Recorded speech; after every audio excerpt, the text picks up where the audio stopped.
2 spoon போதும்.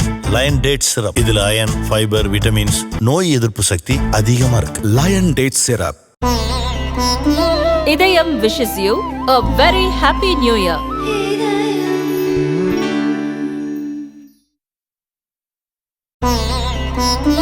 இதயம் wishes you a very happy new year.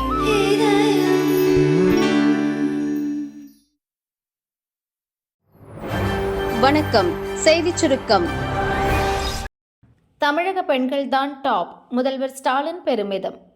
தூத்துக்குடியில் புதுமை பெண் விரிவாக்க திட்டத்தை முதல்வர் ஸ்டாலின் துவக்கி வைத்தார்.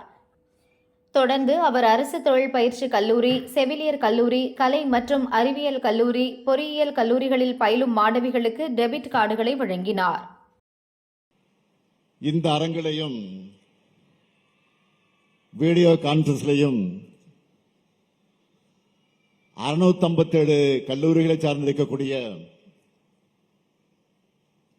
இத்தனை ஆயிரம் மாணவிகளை பார்க்கும்போது ஒரு டிரெவிடியன் ஸ்டாக்காக நான் பெருமைப்படுகிறேன்.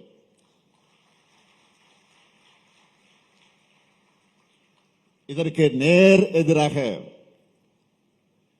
இன்னொரு ஸ்டாக் இருக்கு. நம்மள சாதி மதம்னு சொல்லி பிரிக்க நினைக்கிற ஸ்டாக். வளர்ச்சியை பத்தி யோசிக்காம வன்முறை எண்ணத்தை தூண்டிவிடக்கூடிய வன்மம் பிடிச்ச ஸ்டாக். பெண்கள்னா வீட்டில் தான் இருக்கணும், கடைசி வர ஒருத்தரை சார்ந்து இருக்கணும்னு மனுவாத சிந்தனைய இந்த காலத்திலையும் பேசிட்டு திரிகிற எக்ஸ்பிரையான ஸ்டாக் அது. அப்படிப்பட்டவங்கிட்ட இருந்து தப்பிச்சு இன்னைக்கு தமிழ்நாட்டு பெண்கள் இந்தியாவிலேயே டாப்பாக இருக்கீங்க. மார்க் வாங்குறதுல தமிழ்நாட்டு பொண்ணுங்க டாப். நாட்டிலேயே உயர் கல்வியில அதிகமாக சேர்றதுலயும் நீங்க தான் டாப்.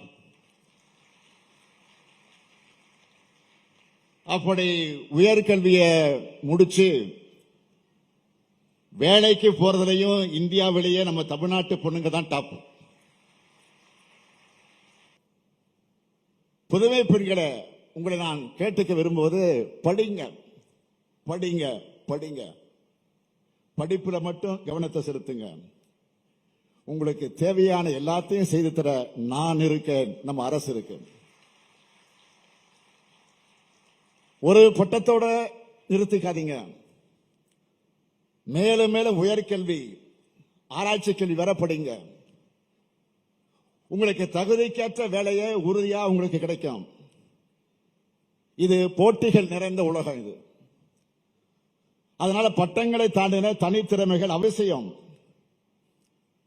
திருமணத்திற்கு பிறகு வீட்டில் முடங்கிடாம வேலைக்கு சென்று பணியாற்றுங்க. உங்க கல்வி உங்களுக்கு, உங்க குடும்பத்துக்கு மட்டும் பயன் தரக்கூடியதா இருக்கக்கூடாது. சமூகம் உங்களால் பயனடைய அளவுக்கு நீங்கள் உயரங்களை அடையணும். இன்று 1000 ரூபாய் பெறக்கூடிய நீங்கள் நாளை உங்களை போல பலருக்கு உதவணும், வழிகாட்டணும். நீங்க என்னைக்காவது என்னை சந்திச்சு புதுமை பெண் திட்டத்தால பயன்பெற்ற நான் இப்ப இந்த நிலையில இருக்கிறேன்னு சொன்னா அதுதான் எனக்கு பெரும் மகிழ்ச்சி, எனக்கு பெரிய பெருமை. தடையை மீறி ஆர்ப்பாட்டம், அதிமுகவினர் கைது. அண்ணா பல்கலைக்கழக மாணவி பாலியல் வன்கொடுமை சம்பவத்தை கண்டித்து தமிழகம் முழுவதும் மாவட்ட தலைநகரங்களில் ஆர்ப்பாட்டம் நடத்தப்படும் என அதிமுக பொதுச் செயலாளர் பழனிசாமி அறிவித்திருந்தார். அதன்படி மாவட்ட தலைநகரங்களில் அதிமுகவினர் ஆர்ப்பாட்டத்தில் ஈடுபட்டனர். போலீசார் அனுமதி வழங்காததால் தடையை மீறி ஆர்ப்பாட்டம் நடத்தினர். விழுப்புரம் கலெக்டர் அலுவலகம் அருகே ஆர்ப்பாட்டம் நடத்த அதிமுகவினர் அனுமதி கேட்டனர். போலீசார் அனுமதி வழங்கவில்லை. இதனால் தடையை மீறி ஆர்ப்பாட்டம் நடத்தச் சென்றனர். அவர்களின் வாகனங்களை போலீசார் தடுத்து நிறுத்தி கைது செய்தனர். ஆர்ப்பாட்டத்தில் பங்கேற்பதற்காக முன்னாள் அமைச்சர் சி வி சண்முகம் சென்றார். அவரை தடுத்து நிறுத்தி போலீசார் கைது செய்தனர். இதை கண்டித்து அதிமுகவினர் சாலை மறியலில் ஈடுபட்டனர்.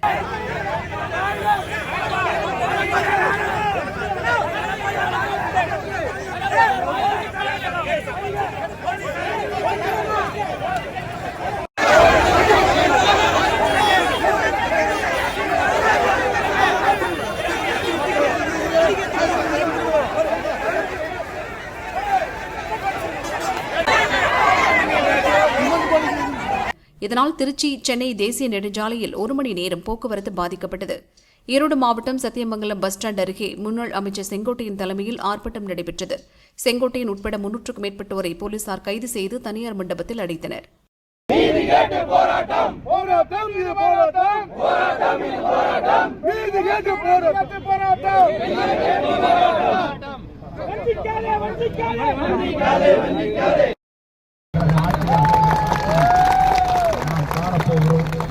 அதற்காகத்தான் இந்த ஆர்ப்பாட்டம் இன்றைக்கு நடைபெற்றுக் கொண்டிருக்கிறது.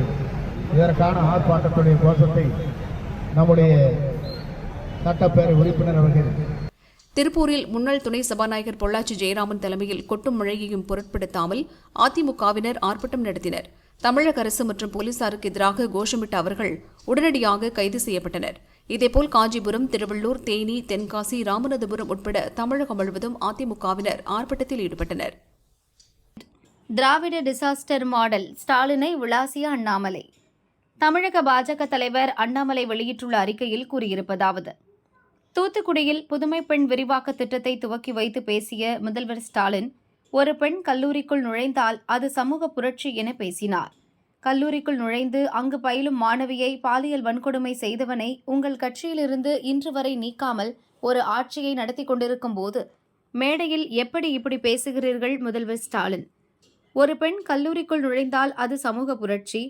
அந்த பெண்ணுக்கு கொடுக்கப்பட வேண்டிய குறைந்தபட்ச பாதுகாப்பை கூட உறுதி செய்ய முடியாத ஒரு அவல ஆட்சிதான் இந்த திராவிட டிசாஸ்டர் மாடல் எனவும் பாஜக தலைவர் அண்ணாமலை விமர்சித்துள்ளார்.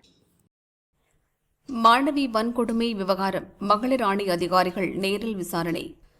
சென்னை அண்ணா பல்கலை வளாகத்தில் மாணவி ஒருவர் பாலியல் வன்கொடுமை செய்யப்பட்ட சம்பவம் நாடு முழுவதும் அதிர்ச்சியை ஏற்படுத்தியது. பாலியல் வன்முறையில் ஈடுபட்ட கோட்டூர்புரத்தைச் சேர்ந்த ஞானசேகரன் என்பவர் கைது செய்யப்பட்டார். இந்நிலையில் இந்த சம்பவம் தொடர்பாக தேசிய மகளிர் ஆணையம் தாமாக முன்வந்து விசாரணையை துவக்கியது. விசாரணை நடத்த 2 பேர் கொண்ட உண்மை கண்டறியும் குழுவை அமைத்து தேசிய மகளிர் ஆணைய தலைவர் விஜயா ரகத்கர் உத்தரவிட்டுள்ளார். இதில் தேசிய மகளிர் ஆணைய உறுப்பினர் மம்தா குமாரி மற்றும் ஓய்வு பெற்ற IPS அதிகாரி பிரவீன் தீக்ஷித் ஆகியோர் இடம்பெற்றுள்ளனர். இதற்காக சென்னை வந்த அவர்கள் இன்று அண்ணா பல்கலைக்கழகத்திற்கு நேரில் சென்று விசாரணையை துவக்கினர். மாணவிகளை அச்சுறுத்தும் வகையில் பாதுகாப்பு குறைபாடாக விளங்கக்கூடியவை எவை என்பது குறித்து ஆய்வு செய்து வருகின்றனர். மாணவியின் முழு விவரங்கள் அடங்கிய FIR வெளியானது குறித்தும் விசாரிக்கின்றனர். அரசு அதிகாரிகள், பல்கலைக்கழக நிர்வாகிகள், பாதிக்கப்பட்ட பெண் அவரது குடும்பத்தினருடன் விசாரணை நடத்தவுள்ளனர்.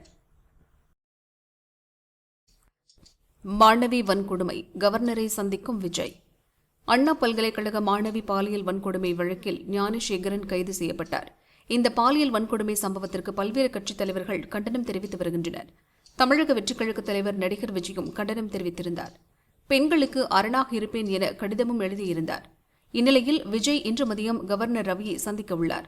மாணவி வன்கொடுமை சம்பவம் உட்பட பல்வேறு பிரச்சினைகள் குறித்து கவர்னரிடம் புகார் மனு அளிக்க உள்ளதாக தகவல் வெளியாகியுள்ளது. தனியார் வங்கி வேலையை உதறி தள்ளும் இளைஞர்கள். இந்தியாவில் 2023-24 ஆண்டில் வங்கிகளின் போக்குகள் மற்றும் வளர்ச்சி குறித்து ரிசர்வ் வங்கி ஆய்வு நடத்தி அறிக்கை வெளியிட்டுள்ளது. அதில் கூறியிருப்பதாவது: 2023-24 பொதுத்துறை வங்கிகளின் ஊழியர்களை விட தனியார் வங்கிகளின் ஊழியர்களின் எண்ணிக்கை அதிகமாக இருந்தது. ஆனால் வேலையை விட்டு செல்வோரின் எண்ணிக்கையும் ஆண்டுக்கு 25% அதிகரித்துள்ளது. இது கடந்த 3 ஆண்டுகளாக தொடர்கிறது. தனியார் துறை வங்கிகள், ஸ்மால் ஃபைனான்ஸ் எனப்படும் சிறு நிறுவன வங்கிகளில் பல்வேறு காரணங்களால் அவர்கள் வேலைகளை விட்டு செல்கின்றனர். இதன் காரணமாக வங்கிகளின் செயல்பாடுகள் முடங்கும் அபாயம் ஏற்பட்டுள்ளது. ஆள் சேர்ப்பு செலவுகள் உள்ளிட்ட சிக்கல்களையும் உருவாக்குகிறது. பணியாளர் விலகலை தடுப்பது மனிதவள துறைகள் சார்ந்த செயல்பாடு மட்டும் கிடையாது. வங்கிகளின் வளர்ச்சிக்கு உதவும் இலக்குகளும் தேவை. ஊழியர்களுக்கு விரிவான பயிற்சி அளிக்க வேண்டும். வங்கி தொழிலில் உள்ள வளர்ச்சி வாய்ப்புகளை சொல்ல வேண்டும். வழிகாட்டு நிகழ்ச்சிகள் நடத்த வேண்டும். வங்கி தொழில் போட்டிகளில் உள்ள நன்மைகளை எடுத்துக் கூற வேண்டும். ஊழியர்கள் வங்கிகளில் நீண்ட காலம் வேலை செய்வதற்குரிய ஈடுபாட்டை ஏற்படுத்த வேண்டும். அதற்கு ஏற்ற பணி சூழலை வேலை செய்யும் இடங்களில் உருவாக்க வேண்டும். இதுபோன்ற உத்திகளை கையாண்டால்தான் வேலையை விட்டு செல்வதை குறைக்க முடியும் என்று ரிசர்வ் வங்கி ஆய்வறிக்கையில் கூறியுள்ளது.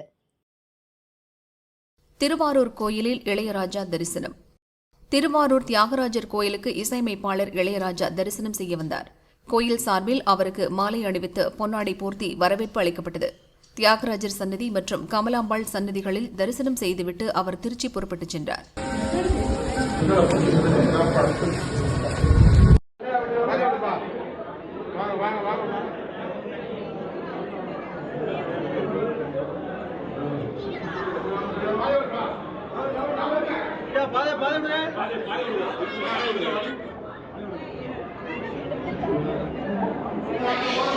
சமீபத்தில் ஆண்டாள் கோயிலில் அவர் தரிசனம் செய்தபோது கருவறைக்குள் அனுமதிக்கப்படவில்லை என்ற சர்ச்சை எழுந்தது. இதனால் திருவாரூர் கோயிலுக்கு அவர் வரும் தகவல் ரகசியமாக வைக்கப்பட்டிருந்தது. 1,08,000 வடை மாலையுடன் அருள் பாலித்த ஆஞ்சநேயர் ஜெயந்தி கோலாகலம். நாமக்கல் ஆஞ்சநேயர் கோயிலில் ஆஞ்சநேயர் ஜெயந்தி விழா கோலாகலமாக கொண்டாடப்படுகிறது. அதிகாலை 5 மணிக்கு ஆஞ்சநேயருக்கு 1,08,000 வடைமாலை சாத்தப்பட்டு சிறப்பு பூஜை நடந்தது. பகலில் சிறப்பு அபிஷேகத்தை அடுத்து ஆஞ்சநேயருக்கு தங்க கவசம் அணிவிக்கப்படுகிறது. விழாவையொட்டி நாமக்கலைச் சேர்ந்த பக்தர்கள் கோயிலை பூக்களால் அலங்காரம் செய்துள்ளனர். வெள்ளை, சிவப்பு, மஞ்சள், ஊதா நிறங்களில் 1 டன் சாமந்தி, ஆஸ்தர் வகை பூக்கள் இதற்கு பயன்படுத்தப்பட்டுள்ளன. பக்தர்கள் வரிசையாக சென்று தரிசனம் செய்ய இரும்பு கம்பிகளால் தடுப்புகள் அமைத்து பாதுகாப்பு ஏற்பாடுகளை போலீசார் செய்துள்ளனர். கோட்டை சாலையில் வாகன போக்குவரத்து தடை செய்யப்பட்டுள்ளது. கோயிலை சுற்றிலும் 47 சிசிடிவி கேமராக்கள் பொருத்தப்பட்டு போலீசார் கண்காணிப்பு பணியில் ஈடுபட்டுள்ளனர்.